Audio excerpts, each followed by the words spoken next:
Eleanor Caldwell was the perfect wife. At least, that's what everyone believed. A devoted Christian, a loving mother, a woman who walked into church every Sunday with her husband by her side. But behind the walls of her quiet Washington, D.C. home, a secret burned hotter than any sermon could cleanse. A secret wrapped in whispered meetings, stolen glances, and a forbidden passion that had no place in her world. When her affair with Yusuf Karim, her Muslim neighbor, took a deadly turn, the illusion of her perfect life shattered. A missing man, a buried truth, and a police investigation that threatened to expose everything. How far would she go to keep her sins hidden? And when the walls start closing in, who would pay the ultimate price? Washington, D.C. is a city of power and politics. But beyond its polished government buildings and bustling streets, ordinary people live out their private dramas. On a quiet street in the Brooklyn neighborhood, where families attended Sunday service and neighbors greeted each other with friendly smiles, a woman's choices would soon lead to a tragedy that no one could have imagined. Eleanor Marshall had always been the embodiment of devotion. A devout Christian, a loving mother of two, and a faithful wife to David Marshall, a man who had dedicated his life to preaching at their local Baptist church. To those who knew them, the Marshalls were an example of moral integrity. But beneath the surface of Eleanor's seemingly perfect life, a secret had taken root. One that would unravel with terrifying consequences. The trouble started when a new family moved into the house next door. Omar Rahman, a businessman originally from Lebanon, had relocated to Washington, D.C. with his wife, Amina, and their teenage son. Their presence in the community was met with curiosity. A Muslim family living in a predominantly Christian neighborhood wasn't unusual in the city's diverse landscape, but it was still a subject of quiet discussion among the locals. Eleanor, however, had no reservations about welcoming the newcomers. She met Omar one afternoon as he was unloading boxes from his car. He was tall, with sharp features, neatly trimmed black hair, and a polite but reserved demeanor. Eleanor offered a warm smile and a plate of freshly baked bread, a neighborly gesture she always extended to new arrivals. Omar accepted with gratitude, and from that moment a connection began to form, one that would soon cross boundaries neither of them had anticipated. At first their interactions were innocent. Casual conversations over the fence, brief encounters at the grocery store, and polite exchanges whenever they saw each other in the neighborhood. But over time, something changed.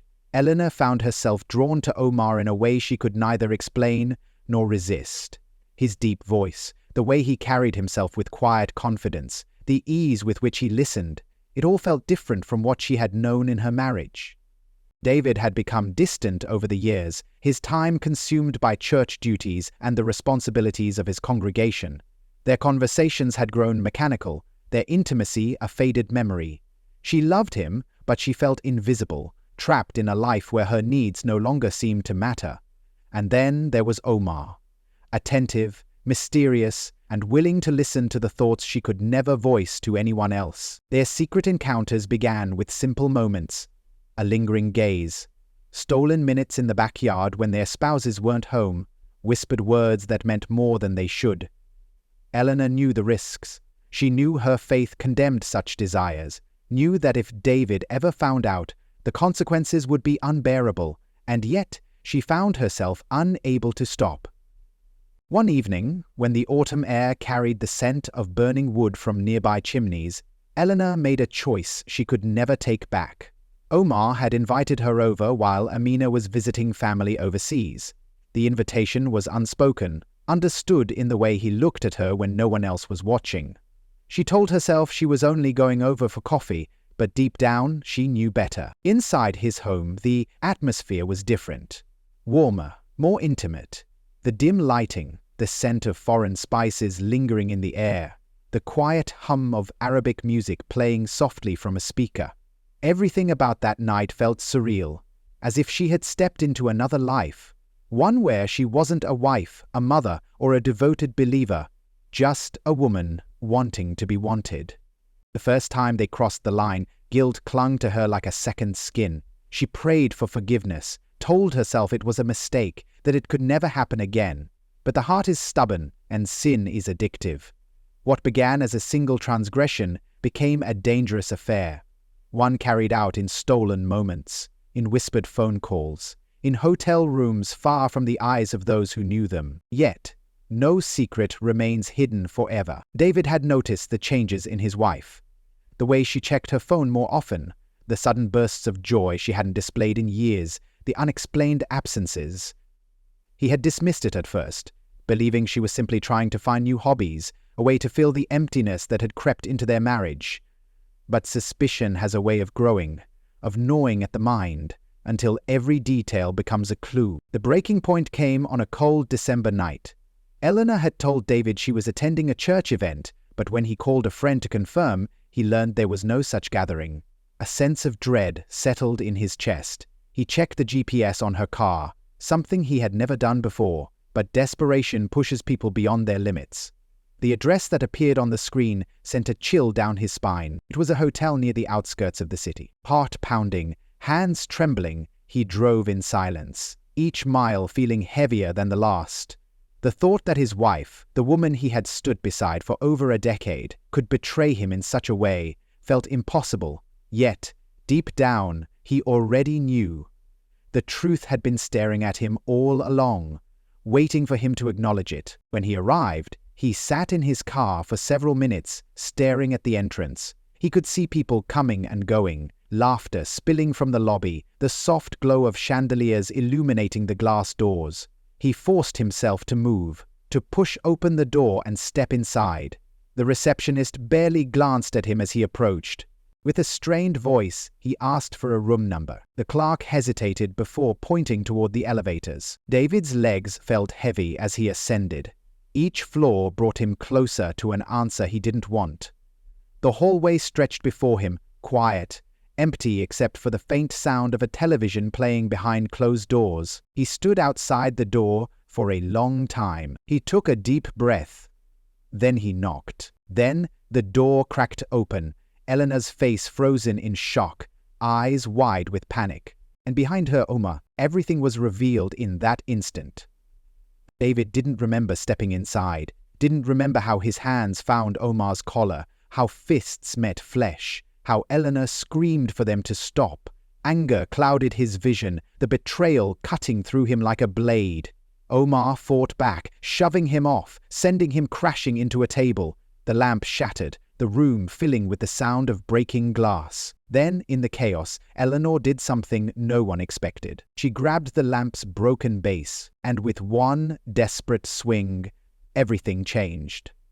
For a moment, everything seemed to pause. Eleanor's hands trembled as she stared at the broken lamp base clutched between her fingers. The sharp edge dripped with blood. Omar staggered backward, his body swaying as he reached for his abdomen. A deep crimson stain spread across his shirt, his eyes wide with disbelief. David stood frozen, his breath shallow. The rage that had fueled him moments ago vanished, replaced by an icy wave of shock. The room felt impossibly small, the walls pressing in as reality set in. Omar's knees buckled, and he collapsed onto the carpet, gasping for air. Eleanor dropped the broken object, her chest rising and falling rapidly. The only sound was the ticking of a clock on the nightstand. Eleanor knelt beside Omar, pressing her hands against the wound, but the blood slipped through her fingers. His breaths became uneven, his lips parting as if he wanted to say something. His dark eyes locked onto hers, filled with something between pain and pleading. David took a step back, his mind racing. This wasn't how it was supposed to end. He had come here for the truth, not to witness a man bleeding out on a hotel room floor. His hands shook as he looked at Eleanor, her expression a mixture of fear and desperation. A decision had to be made. They couldn't call an ambulance, not without inviting questions they couldn't answer. A police investigation would destroy everything: the church, the family, the reputation they had built over the years. David's career as a pastor would be over. Eleanor would be labeled a murderer. Their children would grow up knowing their mother had taken a life. His mind screamed for a way out. Omar's body twitched, his breathing growing fainter. There were only minutes left, maybe seconds. Eleanor's sobs filled the air, her hands still pressing against the wound as if she could cause the injury to disappear. David closed his eyes. There was no saving him now. He moved quickly, grabbing a hotel towel and pressing it over Omar's mouth, muffling the gurgling sounds. Eleanor gasped, recoiling as she watched her husband press down harder. Omar's struggles weakened until finally he lay still. The silence that followed was unbearable. Eleanor stumbled to her feet, backing away from the body, as if distance could erase what had just happened. Her lips parted, but no words came out. David wiped his forehead, his fingers trembling. The room smelled of sweat, blood, and panic. They had to get rid of the body. David checked the hallway through the peephole. No one was outside. The hotel wasn't particularly busy. Another stroke of luck in a night that had turned disastrous. He turned back to Eleanor, who stood paralyzed, staring at the lifeless figure on the floor. "We have to move him," he muttered, his voice barely above a whisper. Eleanor didn't respond. She simply watched as David grabbed Omar's arms, dragging him toward the bed. The effort was grueling. Omar was heavier than he had expected, his body limp but uncooperative. They had to work fast. David grabbed the bed sheets, wrapping them tightly around the body. Eleanor finally snapped out of her daze and helped, her hands still shaking. She avoided looking at Omar's face, as if meeting his gaze, even in death, would condemn her further. After what felt like an eternity, they managed to get the body wrapped up. But the hardest part was still ahead. David looked around the room, his mind racing. The hotel had security cameras. The lobby, the hallways, everything was monitored. They couldn't just carry a body out the front door. Then he got an idea. Secrets have a way of unraveling when you least expect them. What would you do if the truth you buried came clawing its way back? Keep watching. Don't forget to subscribe to the channel for more thrilling documentaries. He moved toward the hotel phone and dialed the front desk. His voice was calm, steady, as he told the receptionist they needed a luggage cart. "A business trip," he explained. "Too many bags to carry." The receptionist didn't hesitate, assuring him someone would bring it up shortly. Minutes later, a knock on the door made Eleanor jump. David opened it just enough to take the cart, forcing a smile at the employee who delivered it. As soon as the door closed, he turned to Eleanor. They lifted the wrapped body onto the cart, covering it with coats and suitcases to make it look like an innocent pile of luggage.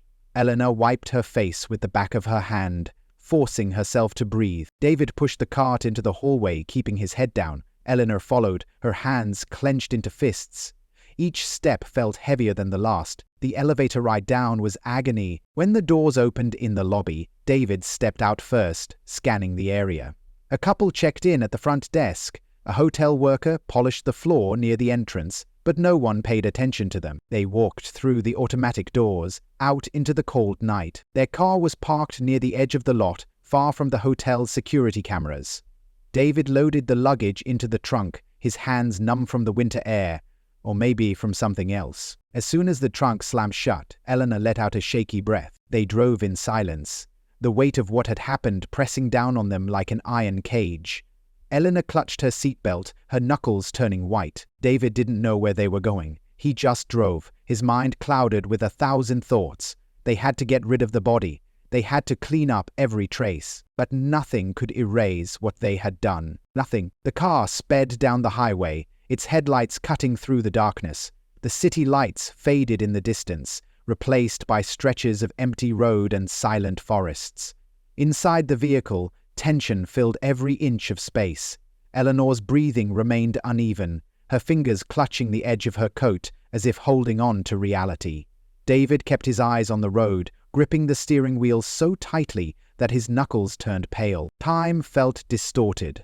Minutes stretched endlessly. Every turn of the tires echoed inside their heads. Neither of them spoke. The body in the trunk was an unbearable presence. Eleanor wiped her damp palms on her skirt. Her mind raced through possibilities, but none offered salvation. The police would find out eventually. There were too many risks. Hotel records, security footage, employees who might have noticed something unusual. The walls of their carefully constructed lives were closing in. David's grip on the wheel tightened. They needed a place, somewhere secluded, where no one would stumble upon the evidence. He scanned the GPS, searching for a remote area, a river, a forest, an abandoned road, anything that would offer enough cover. A destination appeared, a wooded area near an old construction site. Barely any traffic, no surveillance, and deep enough into the wilderness that no one would question their presence. He turned off the highway, following a dirt road that led away from civilization. Eleanor glanced out the window, watching as trees replaced streetlights. The further they drove, the more isolated the surroundings became. The night was eerily quiet.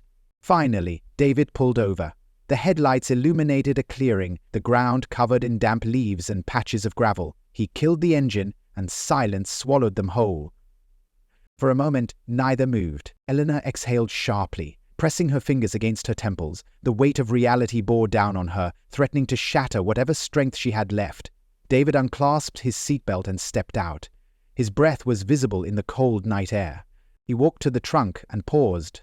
His heartbeat pounded against his ribs. The metallic click of the latch echoed in the emptiness. As he lifted the trunk, the bundled form inside became visible under the moonlight, a twisted reminder of the irreversible crime they had committed. Eleanor hesitated before joining him. Her legs felt unsteady as she approached the car. She didn't want to look, but her gaze betrayed her. The body, wrapped in hotel sheets, seemed smaller now, less human, more like an object. David scanned the surroundings. No signs of life, no passing cars, only the rustling of leaves and the distant call of an owl. It had to be done quickly. He reached for the bundle, but his hands hesitated. Eleanor noticed his hesitation, but her own limbs felt frozen. The moment stretched unbearably. Then he forced himself to move. Together, they dragged the wrapped body out of the trunk. It landed with a soft thud on the damp ground.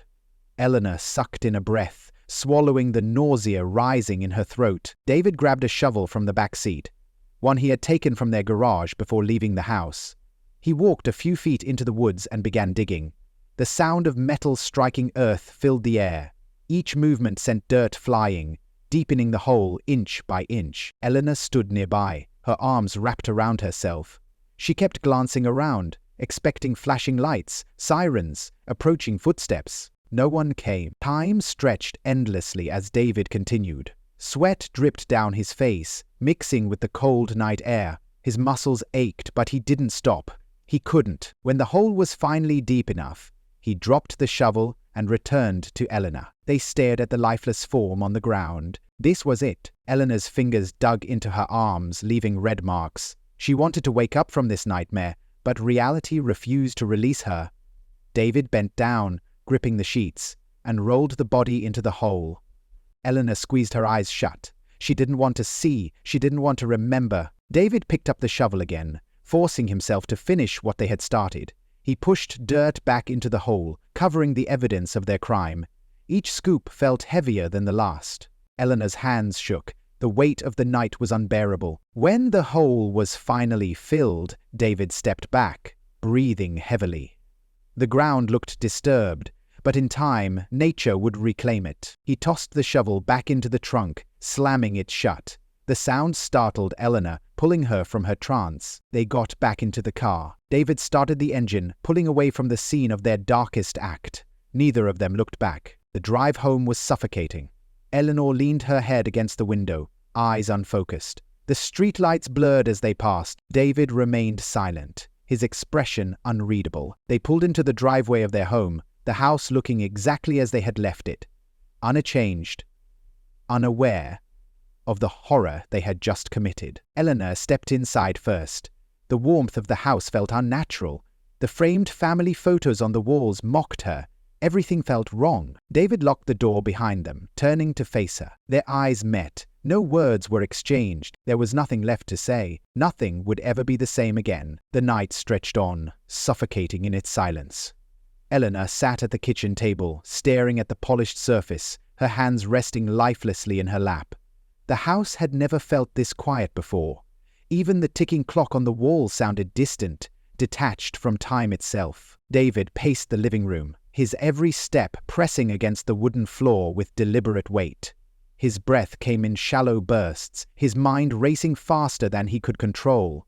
The gravity of what they had done settled over them like an invisible fog, clinging to their skin, refusing to dissipate. Hours passed. Neither of them spoke. When morning arrived, the illusion of normalcy attempted to creep in. Sunlight poured through the curtains, illuminating a home that no longer felt like theirs.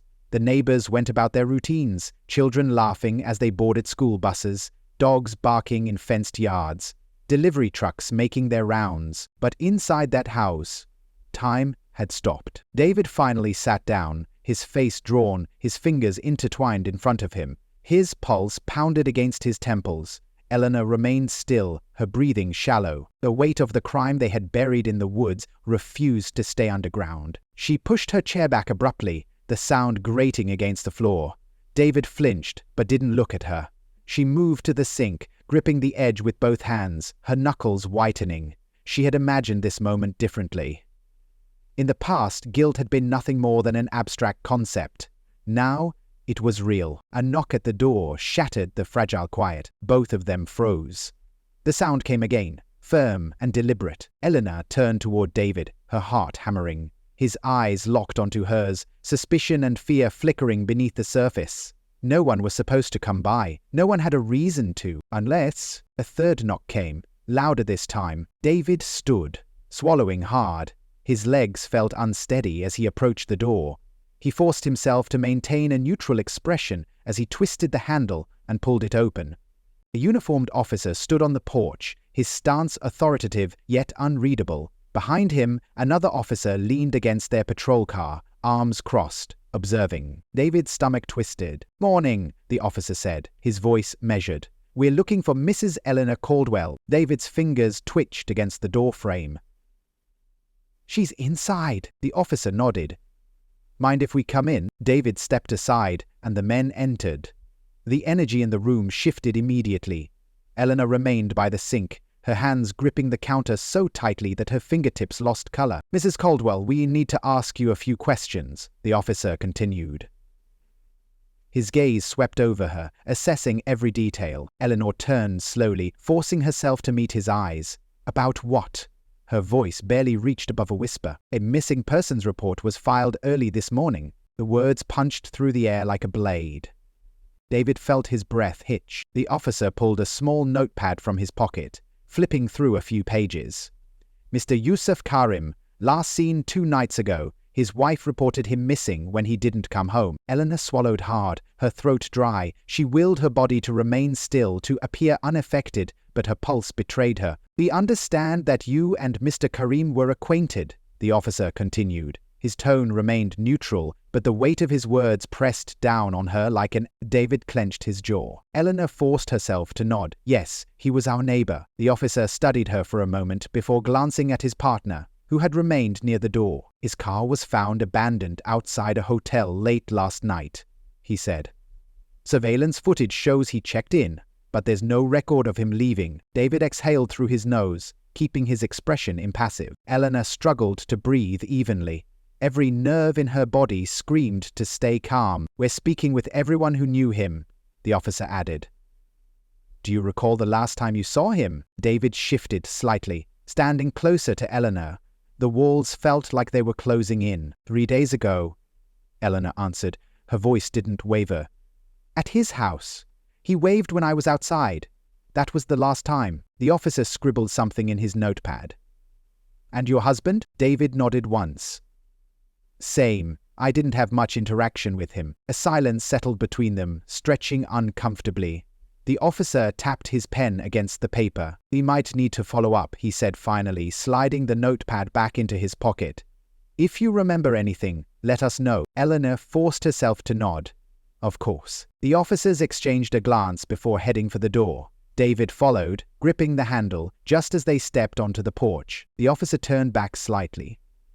"Oh, one last thing." David froze. A hotel employee mentioned seeing a woman with him that night, a guest, but the footage is unclear.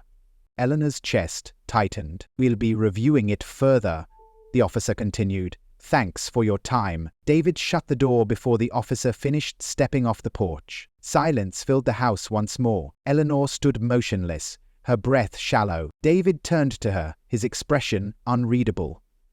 "They know something." Eleanor's stomach twisted violently. Days passed in a blur. Every sound, every passing car, every phone call sent a fresh wave of panic crashing over them. Sleep became an impossible luxury. Neither of them could escape the weight of their secret. Then, it happened. A breaking news alert flashed across the television screen. Eleanor had been mindlessly stirring her coffee when the words froze her in place. Authorities have recovered a body believed to be that of missing DC resident Yusuf Karim. Sources say the remains were found in a wooded area outside the city. Law enforcement officials are reviewing hotel surveillance footage and are urging anyone with information to come forward. The coffee spoon slipped from Eleanor's fingers, clattering onto the counter. David stood in the doorway, his face pale. This was it.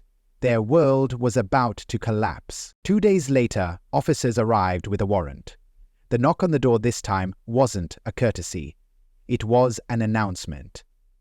Malahil, my people. Eleanor was the first to be placed in handcuffs. David followed. As they were led outside, flashing lights from news cameras blinded them. Reporters shouted questions, their voices merging into an overwhelming roar. The life they had built, the choices they had made, the crime they had buried. It was all unraveling before them. There was no escape, no second chances, only the truth, dragging them both down into the abyss. Miss Joyce, one mistake, one deadly consequence. If you think this was shocking, imagine the true stories waiting to be uncovered. Subscribe now, because the next one might be even darker.